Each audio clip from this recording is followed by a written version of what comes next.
We are live. All right, welcome everybody to today's executive committee meeting, Monday, July 8th. Can I have a roll, please? Absolutely. Today is July 8th. Okay, Mr. Fisher. Here. Ms. Kramer is absent. Ms. Mail. Here. Mr. Michelson. Here. Ms. LaFolla. Here. Do I have a motion to excuse Ms. Kramer for Yeah, motion to excuse. Second. all those in favor? Aye. Thank you. Okay, let's put forth a motion to set today's agenda as stated with two additions, one real late addition I see just now. As in new business, we will talk about adding on a discussion about conflict of interest and a reimbursement to the individual that laid out money for t-shirts. Is the reimbursement for finance or for I thought executive? that was gonna be a I think finance. that's Right. No, we're doing multiple. So just discussing the conflict of interest. And that's actually an old business right now. That's already on That's in old business on executives? there. That's not. Yes. Yes, it Yeah. is. It's under old business. Conflict of interest form. Where are you Discussion. looking? Yeah, where are you looking? On the agenda. Downloaded from the webpage. Yeah, it Yeah. says. Oh, I already put it there. I'm So sorry. why did you print me out? Okay. I'm sorry. Use this one. Here. Okay. It sounded good when I did it.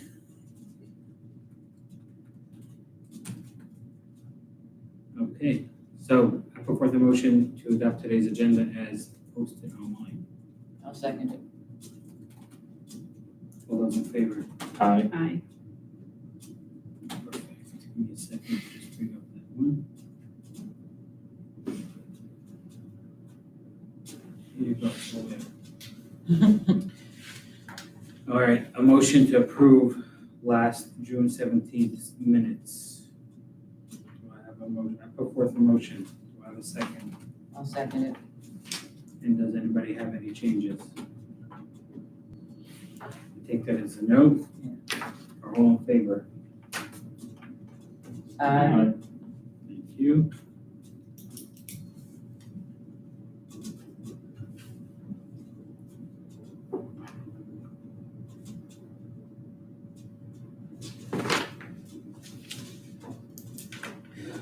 Okay, next we have new business resolution.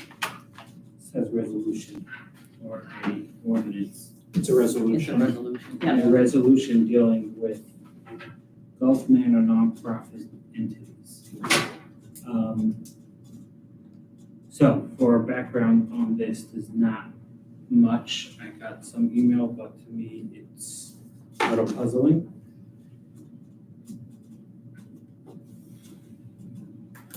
How do I put this? I had a long conversation with Brittany, our chair on the committee about this. And she does not understand what this is, meaning if we have policies that we're gonna go ahead and where we do business, it's to do with all businesses, not just with nonprofits. It's the way we conduct business in the village. The only way ethical sense that we should go ahead and do in the village is to only work with companies that are up to standard and up to par. Right. Well, the way the village operates, we can find out from the administration what steps they take before they step into a contract with any business, any nonprofit, or when they do anything. To pay anybody what information they require, that's something we can find out. This to me, where it's just singling out nonprofits. And I mean, we don't put through ordinances or resolutions when it comes to hiring people to do the RFPs, things like that. We don't have a resolution for that. That's just our practice, how we do it. Practices don't need resolutions and ordinances. That's how the village hires and that's how the village does business. That is something that we should leave in that current standing way. And if there is, where the village is not doing business properly or dealing with people that are not proper, then we should definitely look into that situation and take care of that. To go write a resolution or an ordinance right now on an overall issue where we don't know the outcome, and we really don't know what this is based on. In the long run, I just think of different solutions where it could shoot us in the foot when we want to apply for a grant from a nonprofit to fix our park, and they're willing to give us the money. And last minute, we'll find out that they are involved in a lawsuit or something there, and we can't take our money because we have a resolution against it. To me, that just doesn't sound the right way. If I would have this should have really came to executive. This is what Brittany was saying. It should have came to executive before it was given over to the legal team to write the resolution. We should have had this conversation, figured out what this is based on, whether this has a good reasoning for it, and therefore we have to deal with that reasoning. But to go ahead and write a resolution when we didn't have that pre-discussion is something that Brittany didn't feel so comfortable with as chair. I don't feel comfortable with it. So my question to the room is,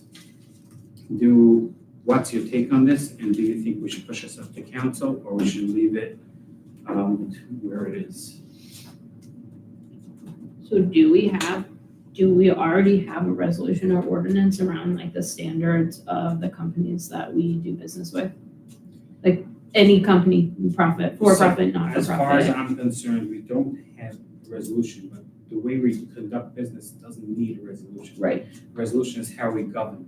Yeah. Right? It's not how we deal with that. Anything like that, we could go ahead and request. Sure. Like the RFP, we go ahead and we request that that's Right. the way we want them to work. We could set that We as the could set- process we could without set that. having a Correct. resolution. The resolution is to govern over other Yeah. people. It's not to how this building is being ran. Then that's what I think that if we have a certain problem to solve, which I think we do, around this, then I think that we need to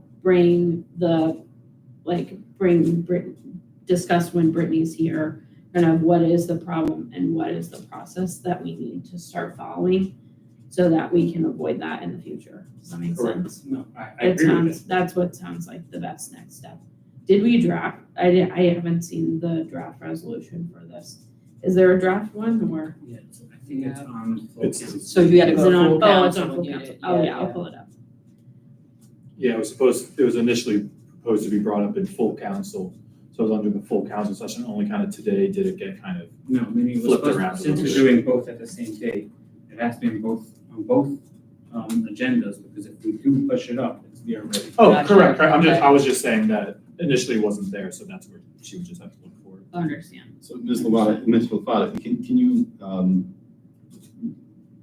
I'll ask just to clarify, you asked what the procedure is when doing business with other companies, or are you specifically asking about nonprofits? I was just, Oh, I was looking for any standards we've put together for Okay. all companies. Okay. Eric, this is a question for you. Do you know of any process that is in place?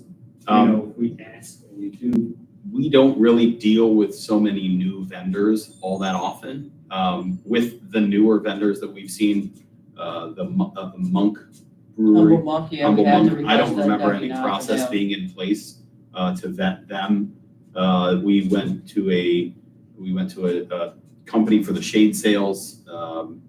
Again, if they have a W-9, Yeah, so I that provided a generally W-9. is, like, if a company has an active W-9, it would be an act of fraud to submit that to us and say, this is our, right? So meaning more than that, I'm not familiar with any process or procedure, but there is a certain onus that puts on a company who's receiving funds from us, that if they're giving us a fraudulent W-9, I mean, we submit all that to the IRS. So like, that's all being vetted through those procedures. Are there companies that we send out money to that we've never received a W-9 from? Absolutely not.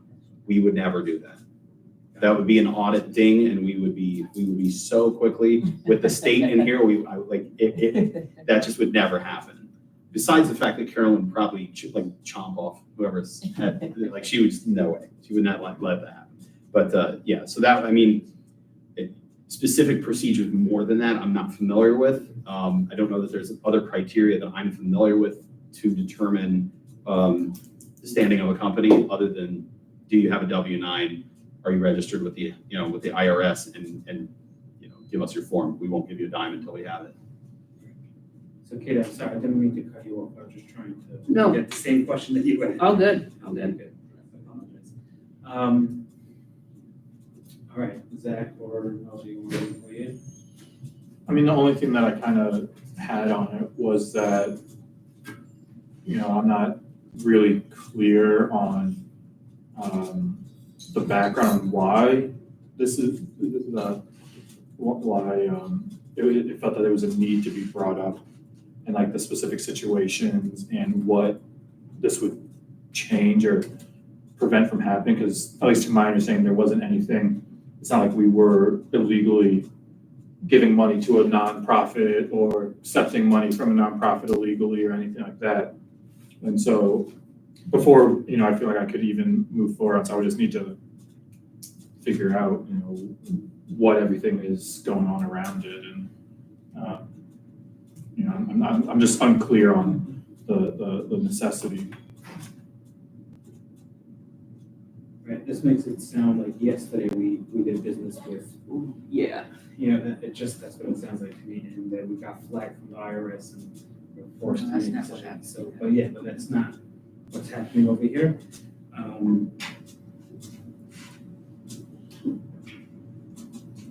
I spoke to Ron today on this, to the question about, you have a policy for dealing with all companies, and what he said was that, like, fully check licenses, like, for the brewery and things like that, but that's part of the process, is you make sure they're legally allowed to do. Like they're saying, checking the W-9, that's all I was gonna add. So that from a financial perspective, that's all I'm familiar with. I don't deal with the health department or any other, certifications that would be required there. But from a strictly finance perspective, that's the policy that I am interacting with.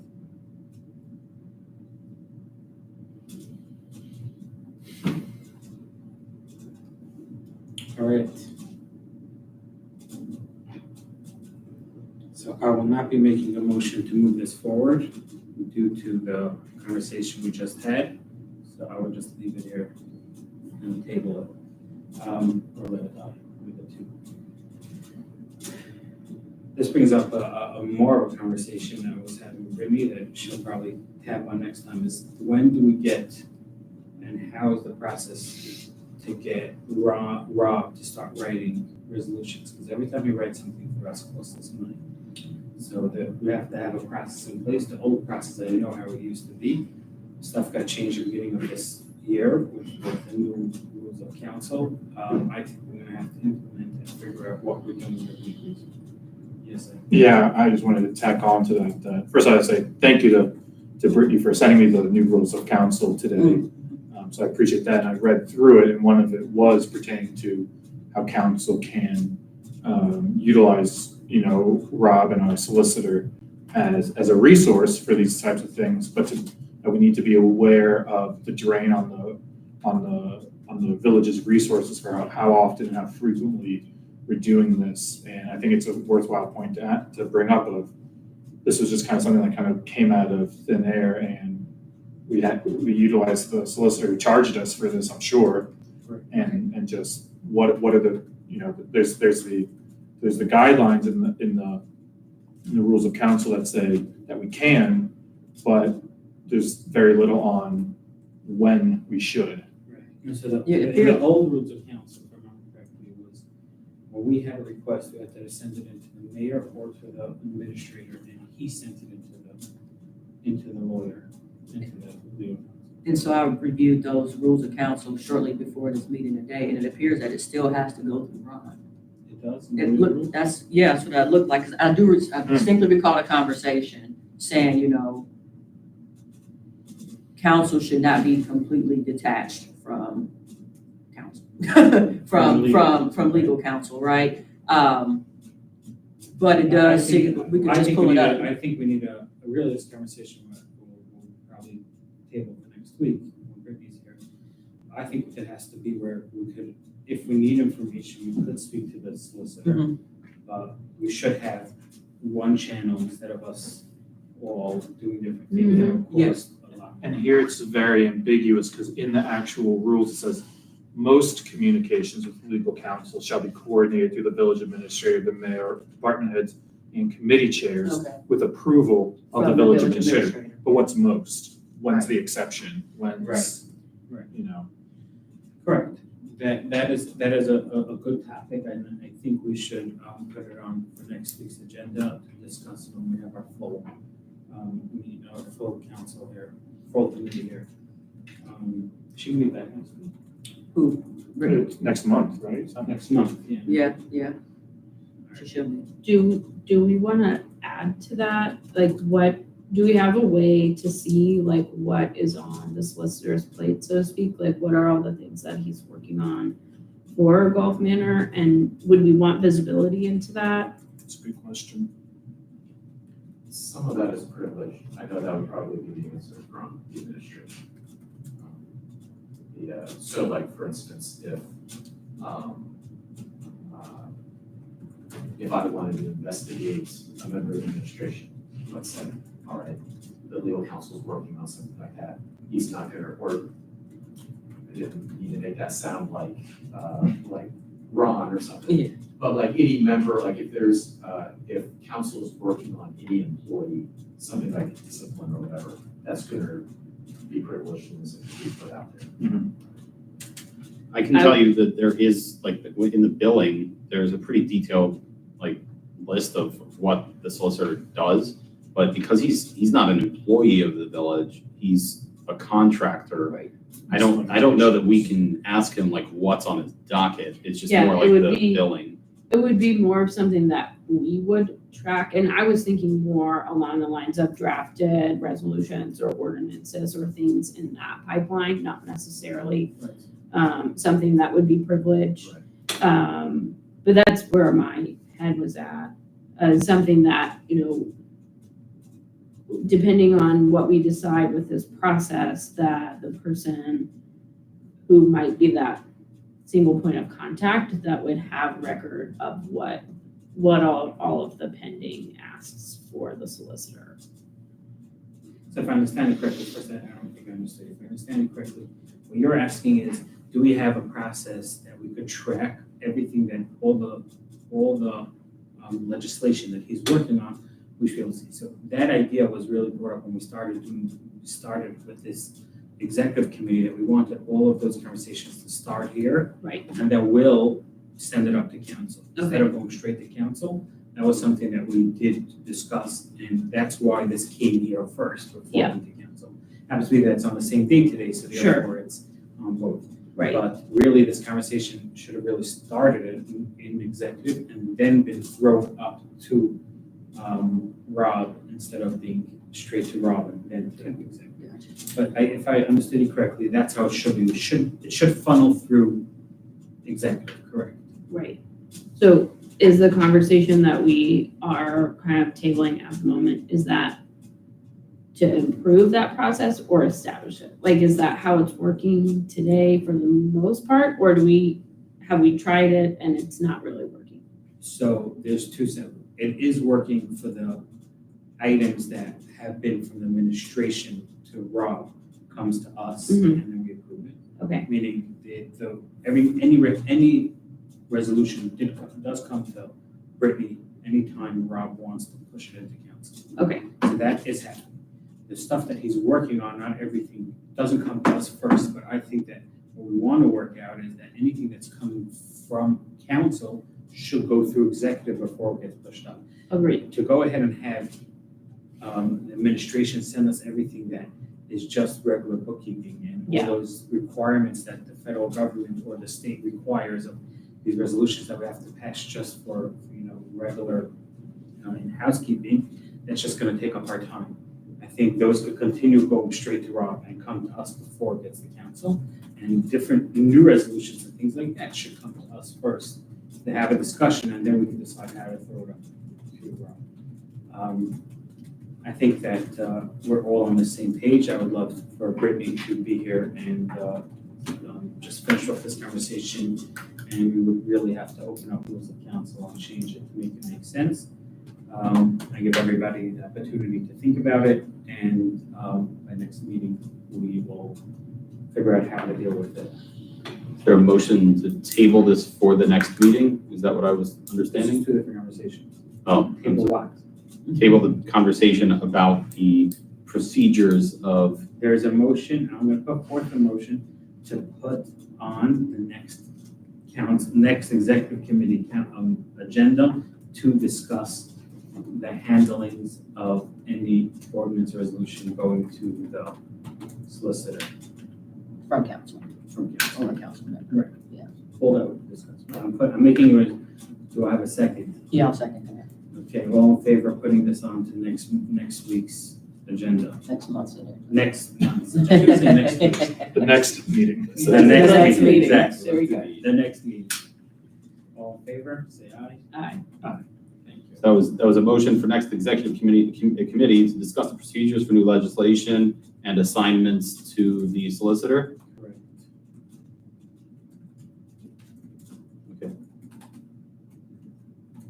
I like when you type looking at me, so let me type that.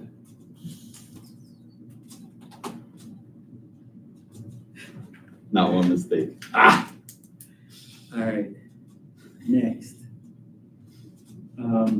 Okay. Conflict of interest form. So when we were discussing rules of council, we brought up what happens if someone has to recuse themselves. And Brittany was, I think it was her,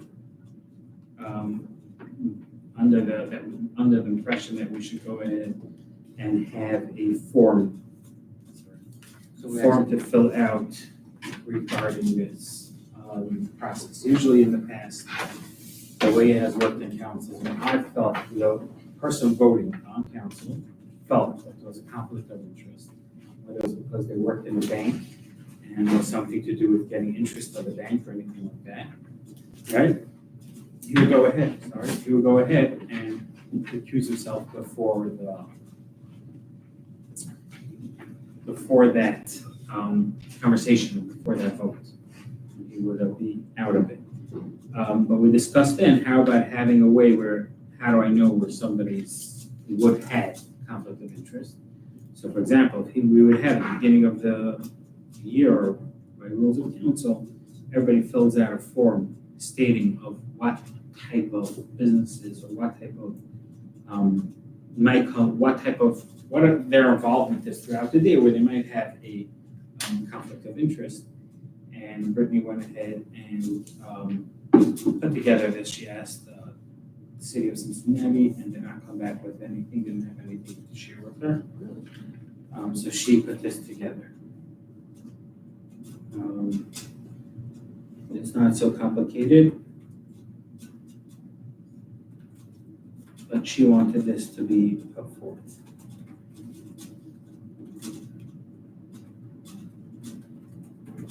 Now, to be clear, in the rules of council, we already agreed to do this though, right? Where's the Not- council weeks? That's the question. Did you check it out? I can't remember that one. So in rules of council, there is a section where it talks about ethics. Elected or appointed council members must be sensitive to their ethical responsibilities and adhere to the highest standards of honesty and integrity. Various Ohio statutes, including those set forth in the Ohio Revised Code, Chapter 102, address the subject. It's imperative that all village officials elected or appointed avoid even the suggestion or appearance of undue influence or conflict of interest in carrying out their duties. Then there's another section, I saw it earlier, I just need to find it.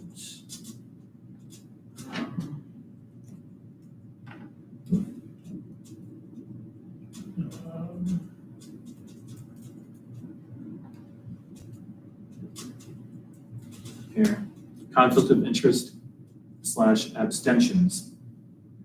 At the beginning of each calendar year, each council member and committee members will complete an annual conflict of interest disclosure listing any employers, businesses owned, or boards they may sit on. This will ensure transparency in any conflict of interest that may arise during village business.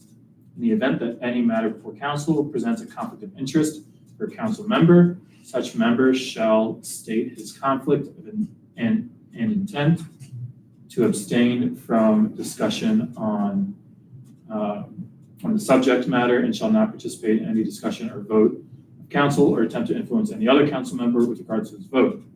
No council member shall vote in any question in which they are financially interested. I mean, if we vote on taxes, we're all financially interested, but that's another discussion. Or which in any way directly involves the personal or private rights or obligations of council member or immediate family member. We're all voting on our rights and personal rights. Or the immediate family member wishing to be excused or exempted or accepted shall state the reason for excusal or exemption. Any member who has personal or professional conflict with any item that appears before a committee or the council shall strictly adhere to the requirements of the Ohio Ethics Commission. This includes, but is not limited to, refraining from all conversations involving the subject matter with all members, the administration, and the mayor, and absenting oneself from any room or place which the subject matter is discussed. So what I was getting at is basically we already agreed to sign this. Ultimately, it's it just- wasn't a discussion on whether or not we are accepting it. We've already essentially accepted Correct, it. the question Okay, is if this paper it's good enough to satisfy that. is what that's. It doesn't really say much, that should, in my opinion, make an issue with that. Yeah, I think it's fine. Are you happy with it? Have you, yeah. I read it. I mean, if anything, I'm more like, I'm a big, like, I like to have things state explicitly what Yeah. they say. Yeah. And I mean, some of the things I just kind of called out, I mean, I don't know what there is to do with rules of council at this point. I thought like, it's a little big. I mean, frankly, we all are financially interested in the decisions we made, based on taxes, does it raise our property values, things like that. So like, it's a little fuzzy there anyway. But in general, like the general idea, I'm fine with. I just prefer things to be like explicit and not left for interpretation. Rules of council will be updated at any point if we voted in.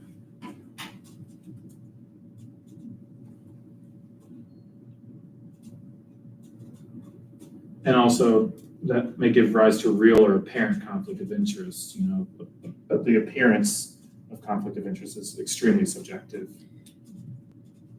You know, I just think it's very subjective. That's when you put that out there, so somebody else can do it for you. Yeah. You self-identify, so nobody else looks like, hey. Yeah, but what might appear to me as not might appear to someone else Right. as something. So it's I don't know, just kind of my thoughts on it.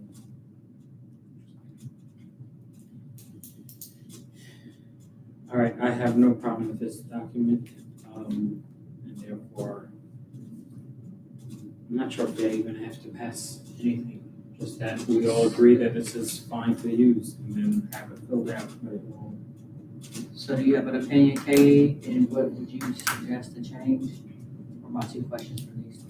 I don't have any changes to put forward. So you would fill this out how it is now? I would. Okay, and so what would you change, if anything?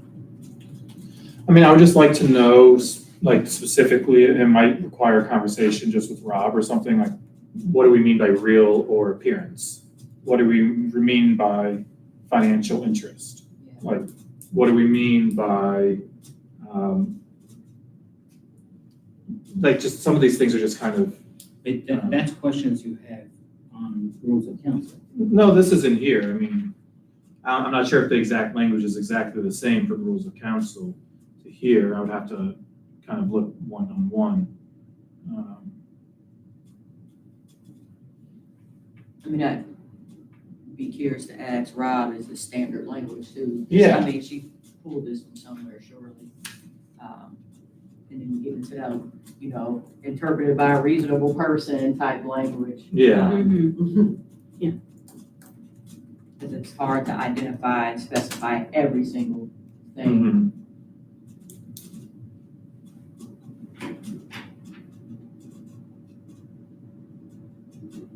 But I'll say I'm comfortable signing this how it is.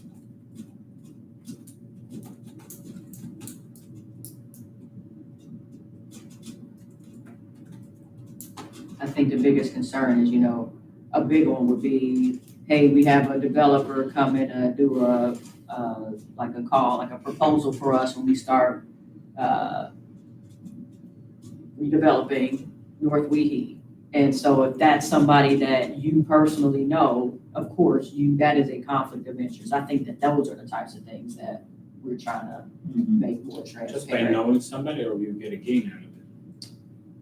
I mean, when we're talking a big job like that, I would think even just knowing them would be like this procedure. Knowing that I know in the village could I'd be involved in the decision if they're gonna get hired to do something in the village. It might have to be one of those close relatives things I've seen listed out explicitly, just knowing somebody, but if that is like a partner. Partner is, okay, you're right, partner is something else, and then I get financial gain. If I don't get financial gain, and just because I know the guy, What if it's a cousin? okay. You're right, but I'm saying, what does know mean? I Right. know you, so therefore. Right. Yeah, but that one, Also, when there's- you do a job that big, that would be something I'd be worried about. And I would put that for me as a person, as like, I would identify that as a perceived, self-identify as a perceived conflict of interest. I also think there's a little bit of internal conflict between the rules and what this says. In the rules, there's a lot of shalls, that this shall be done, and in here it's shoulds. And those have strong legal definitions of requirement. And so is it a should? Is it a shall? Is it a suggestion? Is it like, I just kind of want to, like I said, I like to know exactly what I'm getting involved with and what is being expected and the expectations set forth, just so that, we're all on the up and up. I think that the conflict of interest itself, Well, you want to know the information for us to give you. I think the mayor wants to be recognized. I wanted to tag on to what Zach was saying. So in my experience with previous councils, for instance, it's to reiterate the point that it does get kind of gray and it's really hard to navigate this sometimes, particularly with the only person that would know to bring up a potential resource might have potential conflict of interest by bringing up that resource, right? So our former chair of finance was aware of a certain, the STAR fund, right, that we put money in, right? Nobody on council was even aware of that. He brought it up, and in the beginning of bringing it up, he said, by the way, I'm a shareholder at US Bank, right? But there's this account that you put money in, you're gonna be getting like 5% back or more, rather than the 1% or 2% that you're getting back right now. So it's in the best interest of the village, and that outweighed his personal, that argument wasn't made. But with a different council, someone might have been, you need to leave the room, you're not even allowed to say that, all right? Or not, I'm just saying that those are difficult things, where if, my understanding is like with the IRS, right? You're allowed to have conflicts of interest with your organization. They will ask you, you need to disclose what it is. Yeah. And then how they follow up is they say, how will you address this conflict of interest moving forward? And one of the provisions that they have is if the only person that can provide this service is related to you or whatever, then that's acceptable, right? But you have to continue to audit that. Is there somebody else that can do this? Like, so you have to do that on an annual basis. But there's so much around this. I mean, there's whole fields of law that just specialize in this, right? There's so many different. So what I would recommend is proceeding with caution around creating anything where a council member could, be branded as doing something wrong. Just to be very clear about what the rules are. And that's kind of similar to that, because like in the rules of council, there's a lot of shalls. Right. So it says explicitly, committee or council shall strictly adhere to the requirements of the Ohio Ethics Commission. This includes, but is not limited to, refraining from all conversations involving the subject matter with all members, the administration, and the mayor, and absenting oneself from any room or place in which the subject matter is discussed. that's a lot stronger than they should, you know, that's a different thing, and I don't know, it's just things I'm thinking about, I don't know, I'm not exactly sure, I haven't. But I don't have any issue with what this says, I think it's well done. I had never, I mean, the other statement of the rules of council that we just read, I was like, oh, wow, that, I hadn't heard that. Yes. Mhm. That's a different conversation, the rules of council. So, yeah, I mean, if you wanna go over and have any questions, then bring it forth to council, or that's something you could definitely do now that you're on council and you got the information. Go ahead, take a big highlighter and do whatever you want and come back with questions. It does sound a little bit rough on a person who has to leave the room once he is involved with the bank or discussing with the bank. Or even participate in the conversation. It's one thing to participate in a conversation and share one's thoughts, which at what point are you a council person and at what point are you a citizen with the right to freedom of speech to address council on your thoughts on a topic? There's that as well, which I'm a lot more comfortable with shoulds, saying this is our ethical standard that we all should follow, than shalls, which I think could easily be contested. You know, if someone really, I mean, personally, I don't think I have any, you know, I don't make that much money. I have a pretty lowly position at my job. Like, I'm not involved in any like nonprofits in any sort of way, except as a donor to things. Which that itself might be a question. I don't know. So honestly, I don't think I have any conflict of interest or anything like that. But it becomes a sticky situation. You know, maybe because I am a donor to places, to nonprofits that are in Gulf Manor, maybe that is a conflict of, like, according to the shalls. Is that a level of conflict of interest, or am I just a donor who happens to appreciate the work being done somewhere? I mean, it really just boils down to, does your vote essentially financially benefit you in some sort of way? Well, that's what I'm saying. There's also That's what I was saying. ultimately what it just boils Right. down Well, yeah. to. So you being a donor to a nonprofit, I don't see how that, well, that's what I'm saying. Like, there's a difference between my vote and having a conversation, or being in a room, or like, you know, or something like that. I think there's a lot of things kind of.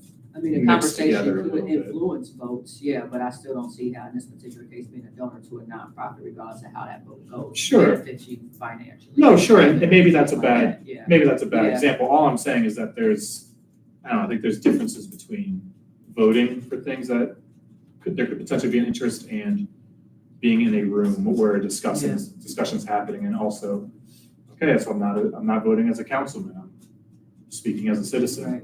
Is that, I don't know, where does that come in? Right. I don't know. I saw Rob around somewhere, it'd be nice. Yeah, Rob is not in here. Is he the plan executive? Yeah, he's probably the appropriate person to bring in, on this. He left some stuff at the office, so, Hmm. he went back to get some stuff for the Yeah. council meeting this evening. That piece about the distinction of, you know, the difference between not voting and not being able to discuss at all, I think is a tricky one. That's what I was getting at with regard to, you can't discuss and you can't be in the room. That seems that should be more of a on the spot decision that like council could make. Yeah. You know, if someone says, you know, I'm on the board of this company, right? Then the council, rather than it being on them to step up, you know, stand up and walk out of the meeting, maybe it's on the council to say, you know, as they get into the content area that there may be an issue with, let's say, okay, well, you know, there's, I don't know. It does seem to be kind of in the weeds on this, because it's rules of council and not this particular. Yeah, sure.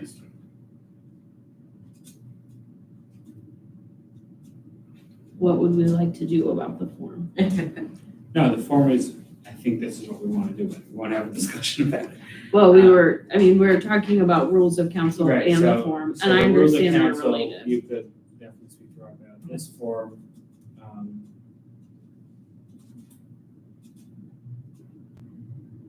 The apparent conflict is something that, just that word is bothering me, and I brought that up, meaning I don't think it's a conflict if I go ahead and say something something that pertains to religious people, someone else will say, well, it's a conflict of interest because you're religious, right?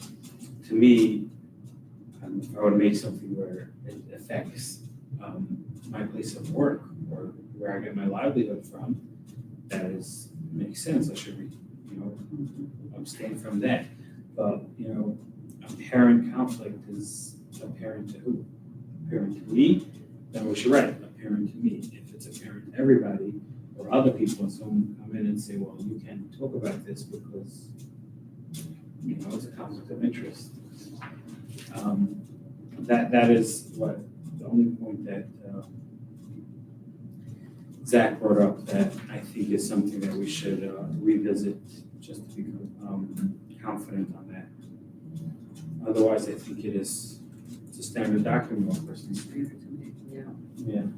Yeah, I'm wondering if, just to be concise, if we want to make sure this form mirrors the language of the rules of council, and if we want to make sure it's clear that this is speaking to like financial conflicts of interest, because it does say in the form that it says especially economic, meaning business relationships and financial. And so if that's what we wanted to reflect, then those two edits. So one, to make sure that it reflects the language in the rules of council, and two, that it specifically calls out economic conflicts of interest, which I think is the general intent of stating it anyway. I think that would help make it clearer. Very good. Appreciate that. So again, the language of the form should reflect the rules of council and specify economic conflicts of interest, or like financial conflicts of interest.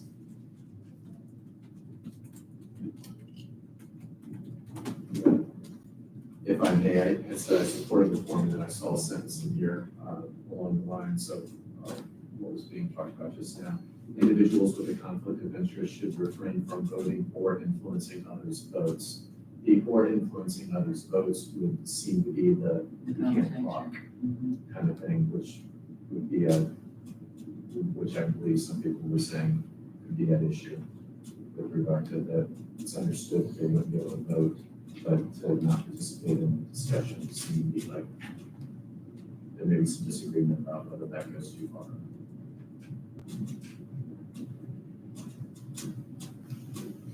Okay. I think this discussion was very beneficial for us to, keep this on the agenda, to fix up the paper a little bit for next week and see if we can get it. Also double check with Rob on what will be issued with legally or any of that sense as of not letting them talk at all.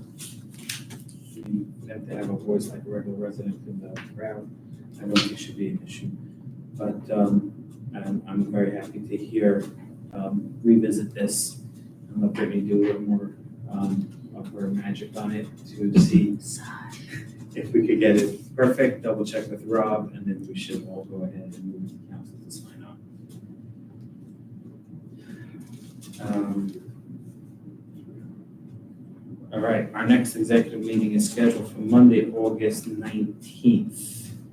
Does that conflict with anybody over here?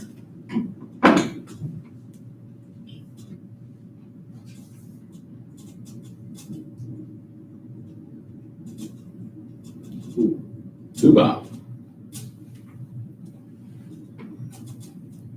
Big chance they won't be here. Don't know, yeah, but big chance. Should be about me.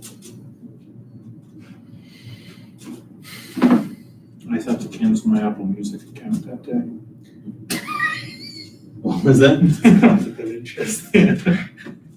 I had to cancel my free Apple Music account, Oh. so I don't get charged. Okay, so as of now, we'll keep the meeting for that day, and if we have to change it, we'll. Next executive committee meeting is scheduled for Monday, August 19th at 6 p.m. I put forth a motion to adjourn. Do I have a second? Second. All those in favor? Aye. We are officially adjourned. You ran into finance. Yeah, do we have a quorum for finance?